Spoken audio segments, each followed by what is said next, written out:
Bismillahirrahmanirrahim. Assalamualaikum warahmatullahi wabarakatuh. Perkenalkan, nama saya Mukti Mega Mawarni. Teman-teman bisa memanggil saya Mega. Kali ini saya ingin mendampingi teman-teman untuk mempelajari pelajaran ilmu pengetahuan sosial, khususnya di bab 4 dengan judul Perubahan Masyarakat Indonesia pada Masa Penjajahan dan Tumbuhnya Semangat Kebangsaan. Pada bab kali ini kita akan mempelajari secara garis besar 3 subbab. Yang pertama, kita akan mempelajari tentang kedatangan bangsa barat, lalu kondisi masyarakat masa penjajahan, dan yang terakhir nanti kita akan belajar tentang semangat kebangsaan. Di video kali ini, saya ingin menerangkan tentang subbab yang pertama, yaitu kedatangan bangsa barat. Sebelumnya, mari kita mengingat dan kembali mengenal seperti apa negara Indonesia. Kita bisa lihat di peta ya teman-teman.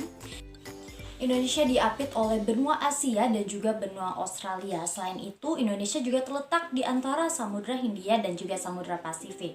Letak geografis yang demikian menyebabkan Indonesia dilalui oleh jalur perdagangan dan juga pelayaran dunia.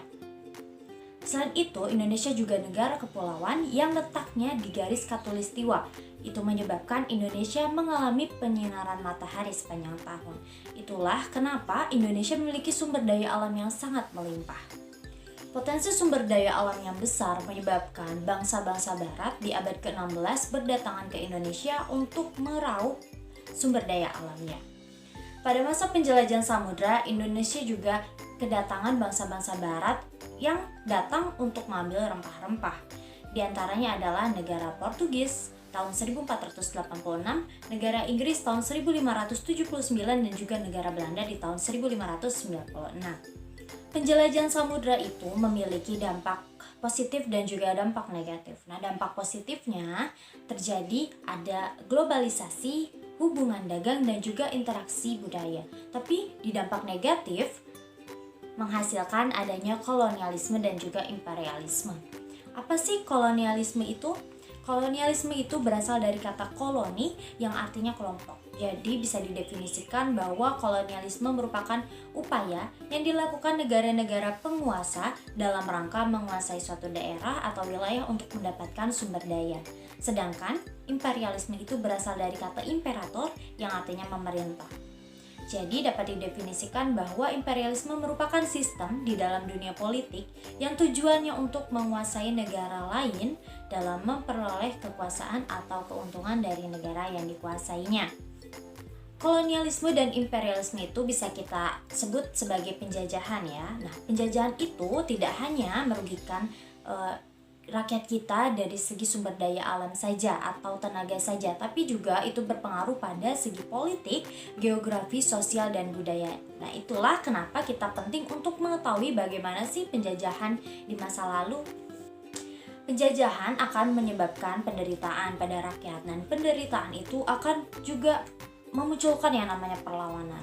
Perlawanan di Indonesia itu dibagi menjadi 2 teman-teman, sebelum abad ke-20 dan juga sesudah abad 20. Nah, di sebelum abad 20 Indonesia belum mengenal yang namanya diplomasi, sehingga perlawanan yang dilakukan itu masih sifatnya kedaerahan dan juga belum bersatu dan juga menggunakan senjata. Lalu sudah abad ke-20 barulah negara Indonesia melakukan perlawanan secara diplomatik dan membangun organisasi untuk melawan para penjajah. Adapun latar belakang kedatangan bangsa barat ke Indonesia itu paling tidak ada 3 teman-teman. Yang pertama karena sumber daya alam, yang kedua karena motivasi 3G. Gold, Gospel, dan Glory, dan yang terakhir adalah karena adanya dorongan revolusi industri. Kita akan menjelaskan satu-satu di sini. Baik, alasan yang pertama adalah sumber daya alam. Indonesia itu adalah negara dengan kuantitas sumber daya alam yang sangat melimpah. Salah satunya adalah sumber daya alam rempah-rempah.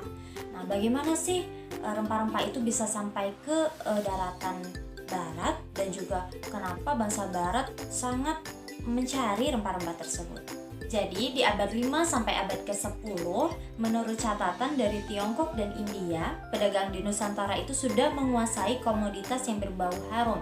Jadi Nusantara itu sudah menguasai rempah-rempah, yaitu cengkih dan pala. Lalu di abad ke-13, pedagang Tionghoa itu sudah menyalurkan rempah-rempah dari Indonesia ke Teluk Persia. Nah, di abad ke-14, rempah-rempah itu sudah bisa sampai ke Mediterania dan juga bangsa barat sudah mulai menggunakan banyak rempah-rempah. Di abad ke-15, rempah-rempah tersebut sangat dibutuhkan untuk kebutuhan-kebutuhan bangsa barat, sehingga itulah yang menyebabkan bangsa barat menganggap bahwa rempah-rempah adalah komoditi yang harus dicari dan sangat menguntungkan jika dijual di pasar negara tersebut. Alasan yang kedua ialah motivasi 3G, Gold, Glory, Gospel. Gold ialah motivasi untuk mencari kekayaan sebanyak-banyaknya. Lalu glory adalah motivasi untuk membangun kejayaan bangsa. Membangun kejayaan bangsa juga bisa dimulai dengan memiliki banyak negara-negara koloni. Lalu yang ketiga adalah gospel. Gospel ini adalah misi untuk menyebarluaskan ajaran agama. Ajaran agama ini maksud mungkin ialah agama Kristen dan juga agama Katolik. Alasan yang ketiga ialah revolusi industri. Terjadinya revolusi industri menyebabkan ditemukannya banyak alat-alat baru yang mendukung penjelajahan bangsa barat, seperti kompas dan juga mesin untuk pelayaran dan lain sebagainya. Selanjutnya kita akan mengulik tentang bagaimana proses kedatangan bangsa-bangsa barat ke Indonesia. Jadi, bangsa yang pertama kali datang ke Indonesia adalah bangsa Portugis. Penjelajahan bangsa Portugis itu dimulai di tahun 1486 yang dipimpin oleh Bartolomeus Dias. Niatnya memang mereka ingin mencari surga rempah-rempah. Akhirnya pelayaran dilakukan dengan menyusuri pantai barat Afrika dengan bermaksud ke India, tapi ternyata mengalami kegagalan. Selanjutnya pelayaran bangsa Portugis ke Indonesia dilakukan di tahun 1511 dipimpin oleh Alfonso de Albuquerque, yang mana Portugis akhirnya dapat mencapai Malaka. Dan di tahun 1512 dipimpin oleh Antonio de Abreu dan Francisco Serrao, akhirnya bangsa Portugis berhasil untuk mencapai surga rempah-rempah dan sampai di Maluku. Bangsa barat selanjutnya ialah bangsa Inggris. Bangsa Inggris datang ke Indonesia pada tahun 1579 dipimpin oleh Francis Drake dan Thomas Cavendish.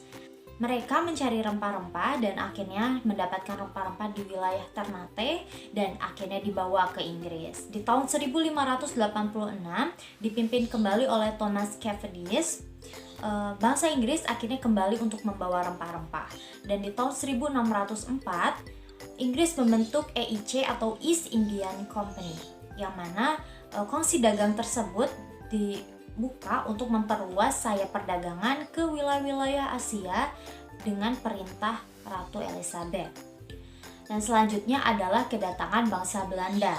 Bangsa Belanda datang ke Indonesia di tahun 1598 dipimpin oleh Cornelis de Houtman dengan tujuan untuk mencari rempah-rempah, meluncurkan 4 kapal dengan 249 awak.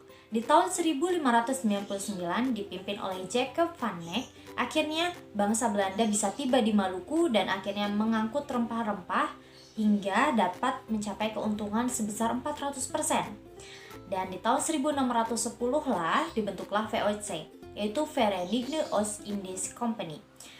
VOC dibentuk untuk menjadi kongsi dagang yang memonopoli perdagangan rempah-rempah di Indonesia. Cukup sekian yang bisa saya sampaikan, kurang lebihnya mohon maaf, dan saya harap teman-teman masih semangat belajar di tengah pandemi dan juga di tengah pembelajaran jarak jauh. Untuk mengasah pemahaman teman-teman terhadap materi yang sudah saya sampaikan, saya harap teman-teman bisa mengisi link kuisis yang ada di bawah. Link kuisis berbeda dengan GFON-nya, jadi kita akan belajar mengisi soal dengan cara yang lebih menantang dan juga cara yang lebih asik. Sekian dari saya, wassalamualaikum warahmatullahi wabarakatuh.